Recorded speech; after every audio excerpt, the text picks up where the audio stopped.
आई नको ना तू एकटी जाऊ, आम्ही पण येतो ना बरोबर. ऐक भैया, मी मुद्दामच तुम्हाला तिकडे नेत नाहीये. सारे सुखाचे असते तर आई अण्णांना भेटायला नक्कीच नेले असते, पण आता ते नाही. आणि बापू आता साऱ्याचा कब्जा करतील.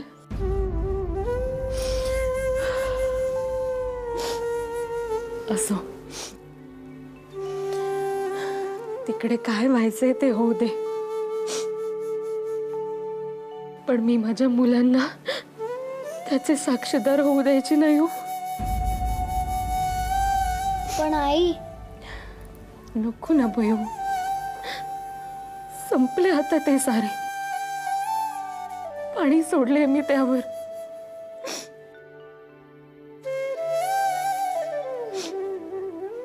भयू, तू मात्र आता मुलांचा सांभाळ कर हो. आणि आम्ही येईपर्यंत तुम्ही सुलोचना वहिनींकडे राहा. मी बोलते उद्या त्यांच्याशी.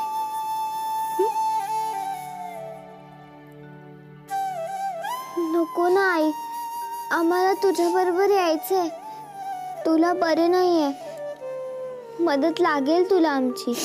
हो नको ग भयू, येऊ दे ना आई. आई भयू, एकदा नको म्हटले ना,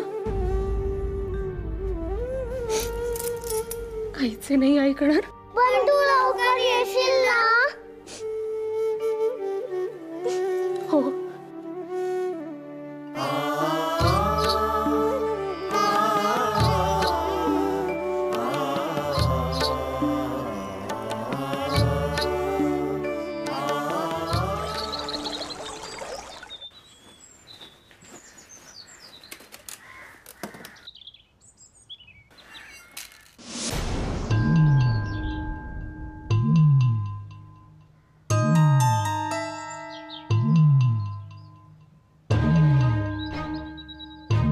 हा लपून छपून कुठे चाललाय?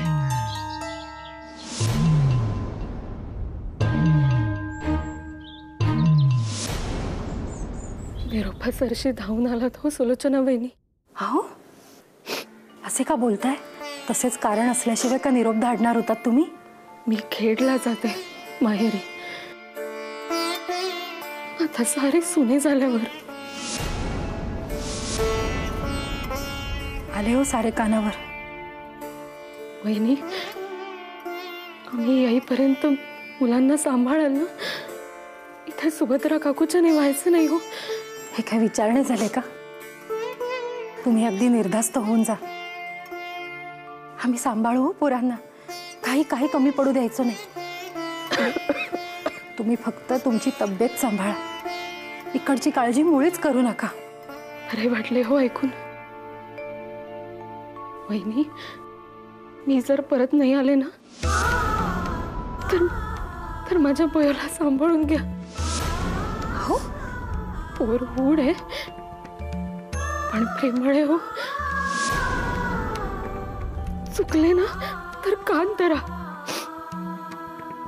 पण पोटाशी घ्या. हो, काय बोलताय हे? तुमचाच आधार आहे हो तिला. हो वहिनी. आणि हो, सखूच्या लग्नाचा अधिकार मी तुमच्यावर सोपवते. हो हो, काय हे? महादेव, गणपत, सखू या सगळ्यांना तुमच्या ओठीत घालते असे समजा. वहिनी आहो, कारण मी काय येतो. हो, काय बोलताय राधा वहिनी? हे काय बोलणे झाले का?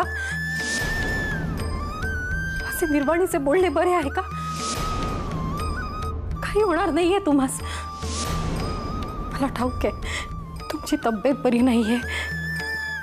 आई वडिलांची आठवण येते म्हणून मन हळवे झाले, परंतु असा अभद्र विचार मनात सुद्धा आणू नका हो. काही होणार नाही तुम्हास. नाही हो, तरी पण मला वचन द्या. नाही नाही, हे काय बोलतेस? तरी पण मला वचन द्या. ओ वहिनी, मला वचन द्या. दादा वहिनी, शपथ आहे तुम्हाला माझी.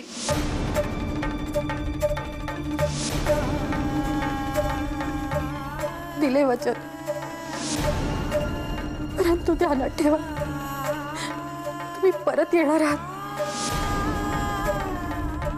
आई आई, बापू बैलगाडीत बसलेत, लवकर बोलवतायत तुला. हो आलेच. त्यांना म्हणावं देवाला नमस्कार करून येते.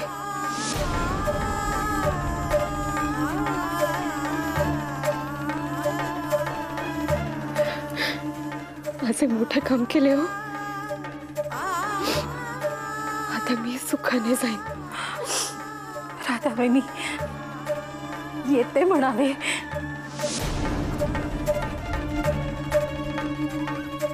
देवाजवळ जाऊन येते.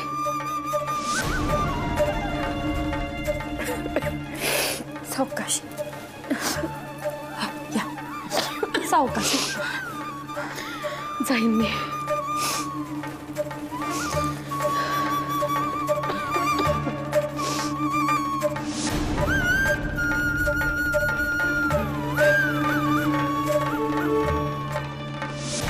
सुशिले, तू मला इथे का बोलवली आहेस? मला फार भीती वाटते. तुमचे दुसरीकडे लग्न झाले तर मी काय करायचे? म्हणजे तुला माझ्याशी लग्न करायचंय की काय? बघ, मला नाही जमणार. म्हणजे मी म्हणालो असेन कदाचित असे, पण मला आता नाही जमणार. कारण तुझ्या प्रकरणात मला खूप मार बसलाय ग, आणि घरून सुद्धा परवानगी मिळणार नाहीये. हा, पण आपण मनातल्या मनात नवरा बायको होऊ शकतो. असे काय करतेस सुशिले? ऐक ना माझं, मला तुझी जबाबदारी नाही घेता येणार ग, कारण तुझे लग्न झाले आहे. मग आपण कसे लग्न करू शकतो? पण माझे खरंच प्रेम आहे का तुझ्यावर?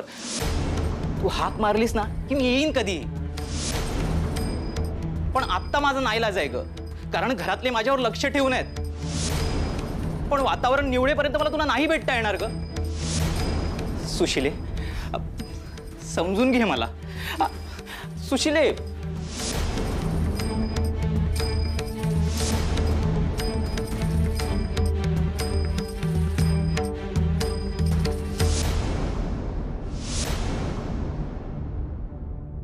अरे काय चाललंय काय? घरातून बैलगाडीपर्यंत यायला तुम्हाला एवढा वेळ का लागतोय? आता यांच्यासाठी काय पालखी आणायची का? केव्हाचा खोळंबलोय?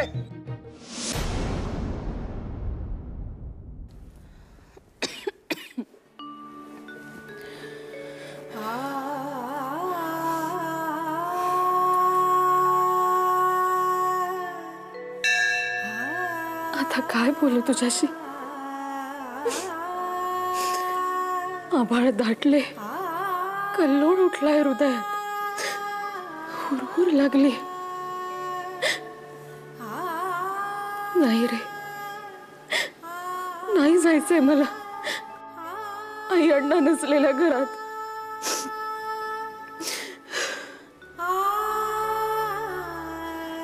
पण काय करू?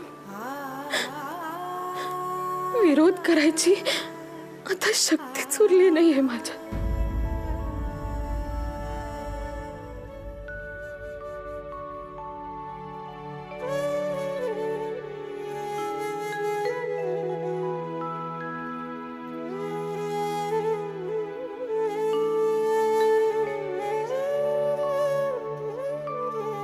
आता सारी भिस्त तुझ्यावरच आहे. घराची काळजी घे. सुभद्रा काकूंना बरे नाहीये, त्यामुळे त्यांना सांभाळून घरही पाहावे लागणार आहे हो तुला. आणि काकू जर काही वाकडे बोलल्या ना तरी मनाला लावून घेऊ नको. सोडून दे, त्यांचे मन दुखते आणि त्यांना हवे असलेले औषध या जन्मात तरी मिळायची त्यांना आशा नाही. ज्याने फुंकर घालायची ना तोच चटके देतो.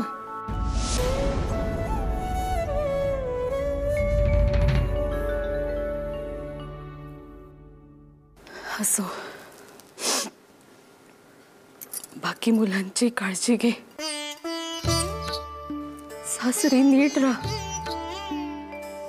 आपण आपल्या भावंडांसोबत लोकांकडे राहतोय हे ध्यानात ठेव. वागताना संस्कार आठवत वाग. मनाच्या हट्टापेक्षा ना तो महत्वाचा. तो कायम तुझ्यात असू दे. कायम हसत राहा. किती वाईट प्रसंग आला ना समोर तरीही त्रास करून घेऊ नकोस. सगळ्यांचे लक्ष तुझ्याकडे असणार आहे. हो आई, मी हे सगळे करेन. तू हे सगळे असे का बोलतेस की पुन्हा कधीच मला भेटणार नाही असे? काही नाही गो.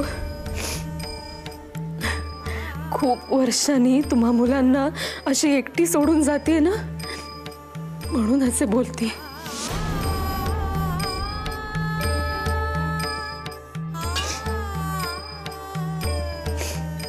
हा तुझ्यासाठी बाळकृष्ण. हा तुझे रक्षण करेल आणि पुढे तुझ्या पोटी येईल हो तेव्हा तुझे यशोदा नाव सार्थक कर.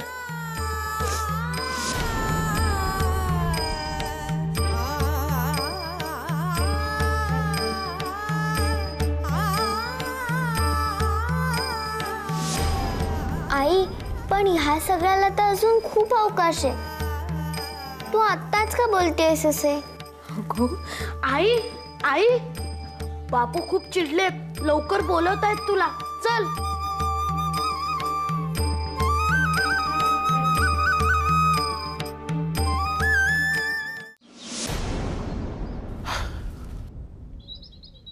काय कसं वाटतं आता? मला काय धाड भरलीये? मला ठाऊक आहे गोदे की घरात परिस्थितीच अशी निर्माण झाली आहे की तुझी चिडचिड होते. तू असं कर ना, तू घरातल्या कामात लक्ष घाल. म्हणजे कसं तुला जरा बरं वाटेल. हा बरे त्यांना वाटत असेल ज्यांनी ही परिस्थिती निर्माण केली आहे. तू उगाच पराचा कावळा करतेस बघ. मी उगाच नाही? बरोबर आहे तुमचे. तुम्हाला ते अधिक जवळचे. ते सगळे तुमच्या समोर गोडगोड बोलतात आणि त्यांच्या गुळवणीच्या पाकात तुम्ही विरघळता. माझ्या मेलीचे फटके तोंड माझ्या बोलण्यात खोटच दिसणार तुम्हाला. अगं तसं नाही गोदा, पण तू अगदी टोकाचा विचार करतेस बघ. अहो करावा लागतो. मी सुद्धा तुमच्यासारखे हातावर हात ठेवून कारभार पाहत राहिले तर झालेच आपले कल्याण. अगं पण अशाने घरात दुफळी नाही का माजणार? ती तर केव्हाच माजलीये अप्रत्यक्षपणे. दाखवायचे फक्त सारे काही सुरळीत चालले, पण आतून दुजा भाव करायचा. नाही, मला नाही वाटत तसं. नाहीच वाटणार. नाहीच वाटणार तुम्हाला. तुम्ही सगळ्यांच्या आज्ञा खालमानेने मांडणार, सगळ्यांचे होला हो करणार. मग कोणी पाठीत खंजीर खूप असला तरी तुम्ही म्हणणार चुकून तोल गेला असेल त्याचा आणि दुखापत झाली मला. इतका दूधखोळ वाटतो का मी तुला? नाही ना? मग मला सांगा, मला जो काही त्रास झाला तो कोणामुळे? नाही ते म्हणजे का आता का काकूचे नाव घ्यायला जीभ जडावली की उलटी फिरली आतल्यात? नाही तसं नाही ग, पण काकू कशाला करेल जाणून बुजून असं? बाई बाई बाई बाई बाई बाई बाई, भोळेपणाचा कहर म्हणून तुमच्याकडे पाहावे. हो आता तरी डोळे उघडा. त्या दिवशी इतका त्रास होऊ लागला मला तर हसायला लागली म्हातारी. आणि सुलोचना माझ्या दिशेने यायला लागली तर तिचा हात धरून ठेवला थेरडीने. काय?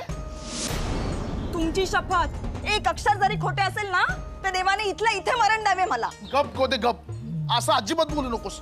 कशाला भरल्या घरात अभद्र बोलतेस? हो तुमची पुण्याई पाठीशी उभी राहिली, नाहीतर सवाष्ण देवा घरी पाठवण्याचा विचार होता म्हातारीचा. अगं गोदे नको बोलूस का असं काही. हे ऐकून ना माझे हातपाय गळपटू लागलेत आता. अहो असे करू नका. खंबीर व्हा. आता आपल्यालाच काही ती ठोस पावलं उचलायला लागतील. त्यांनी आपल्याला दूर करण्याऐवजी आपणच त्यांच्यापासून दूर व्हायला हवे. अहो आज माझ्या जीवावर उठलेत, उद्या तुमच्या बाबतीत असा काही विचार केला तर मात्र मी गप्प बसायची नाही सांगून ठेवते.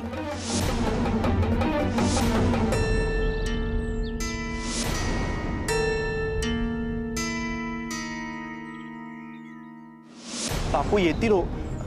ते बघ आले.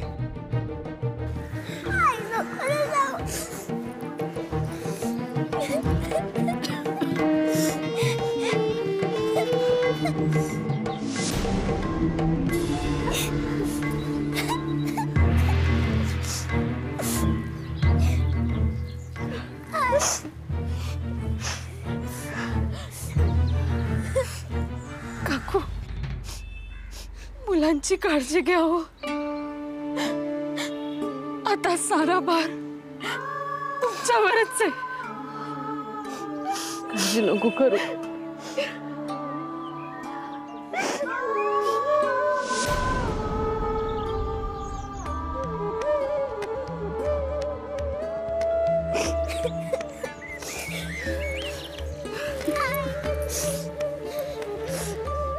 अयो, सारे सांभाळून घेऊ. आणि तुला जे जे काही शिकवले ना ते नीट लक्षात ठेव.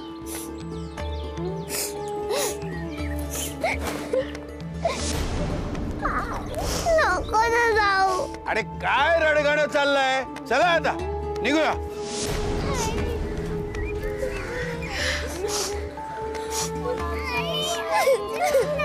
येते मी.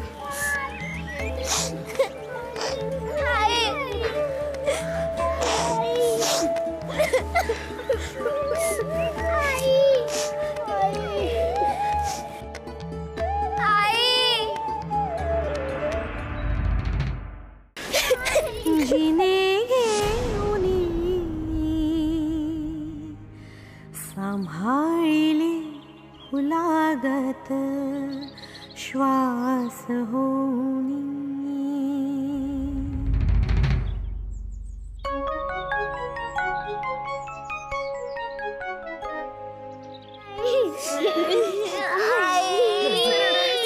उशीर होतोय ना. आईला उशीर होतोय बा. आईला उशीर होतोय. ये बा.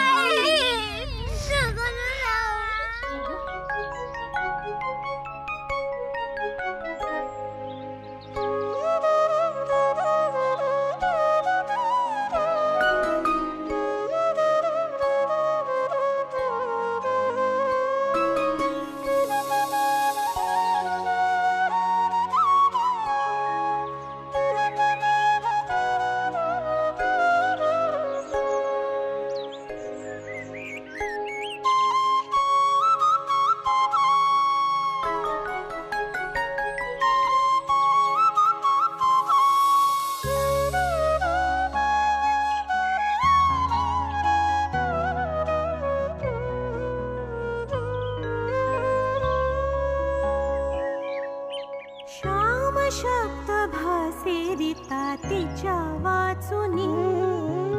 आई शब्द जोडताच अर्थ ये मनी.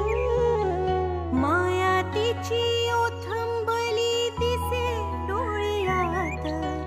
ममतेचा दीप आई तेवे उंबऱ्यात. आई हाक भाळाची.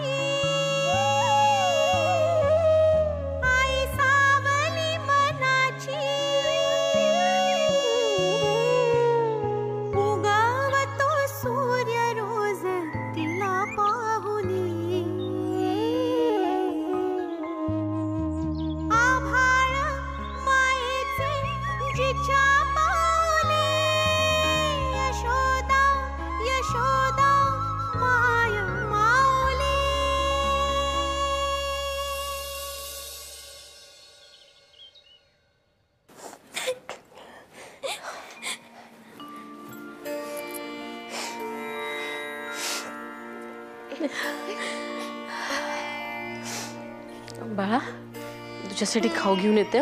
रडू नको.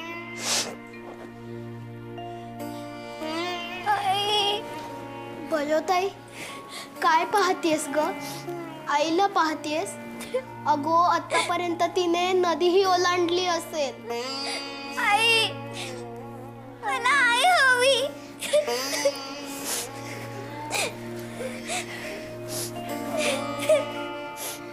आई, आई,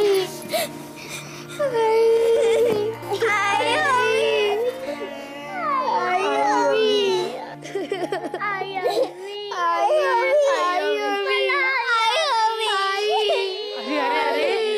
अरे बाळांनो, का रडताय? रडू नका.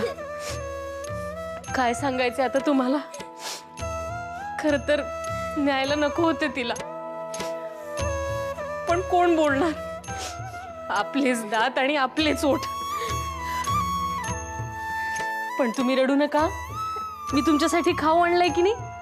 बेसनाचे लाडू आणलेत, ते खा. रडायचं नाही.